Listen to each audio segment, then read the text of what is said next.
That word, impossible. What a powerful word. We've run into it today in our reading in Hebrews 11:6. There is an impossible. An impossible that we probably don't talk enough about in church. Probably don't talk enough about in our everyday life. Notice what the writer of Hebrews says. It is impossible. Impossible. Even more impossible than a parent having a favorite kid. It is impossible to please God without faith. Impossible. It is not possible. You can't do it, and you won't do it. It is impossible to please God without faith. Now that leads us to a follow-up question. Well, why? Why is it?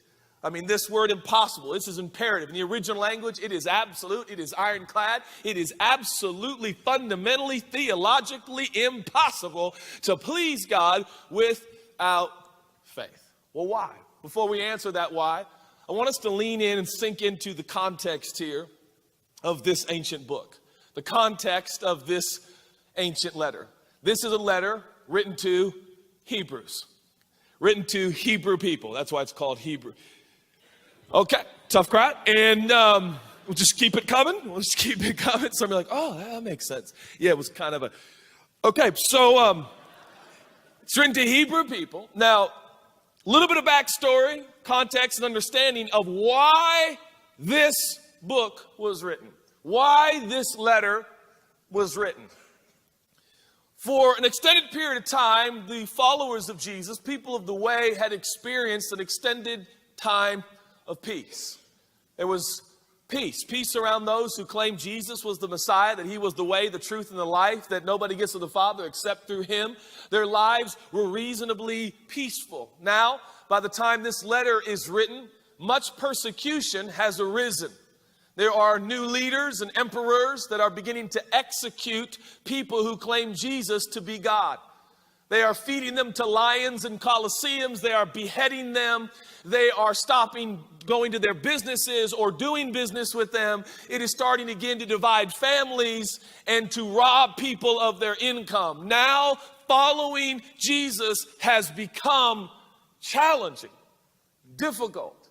And many of these Hebrew believers are wavering. They're starting to wonder, is it worth it? They're starting to wonder, can I keep this up?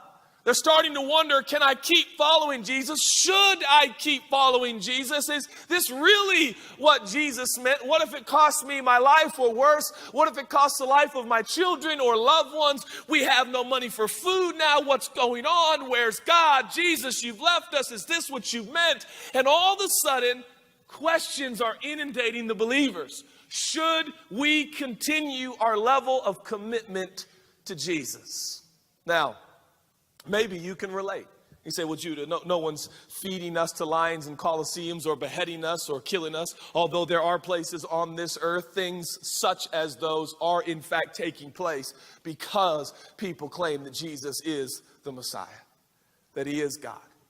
But for many of us in our setting, in our context, in our Western world, maybe that's not our reality. But I tell you what we can relate to. We can relate to wanting to take a break. Wanting to have a little less commitment. Now, about this time I say, have you ever felt like giving up? Now, the concept of giving up is so dramatic that oftentimes we think giving up is like cashing it all in, denying Jesus, and claiming there is no God.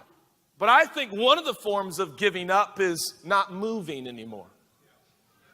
I think you can go back, but you can also just stop moving forward.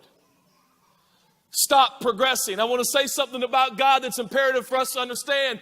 God is always moving, and he expects those who follow him to be doing the same.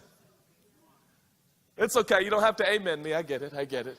Because you know and I know the word moving, implicit within that concept, is change, transition, pain, uncomfortability, the unknown, the unfamiliar. I don't want to, God. I really like this season. Seasons come and seasons go. The one constant in the universe is change. Change.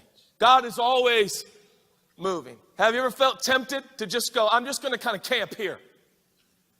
Oh, maybe, sure, we've all probably felt a time or two like, I want to give up. I literally want to go back to my old life. I want to be who I used to be. At least there was the illusion of safety in that life. This is costing me too much. This is too uncomfortable. This is too difficult. My life has not gotten better. It's gotten worse since I started following Jesus.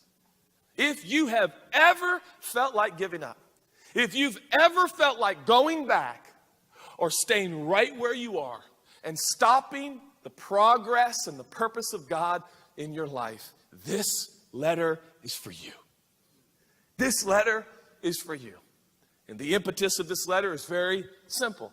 The writer writes to the Hebrews to say Jesus is better. He's better than the sacrifice of bulls and goats. He's better than the law. He's better than trying to keep a list of rules. He's better. He did it for you. He's the best. He finished the work. And lastly, and not least, and not the least of which was also, don't give up. Don't go back to your old life. There's nothing back there. Keep progressing and keep moving.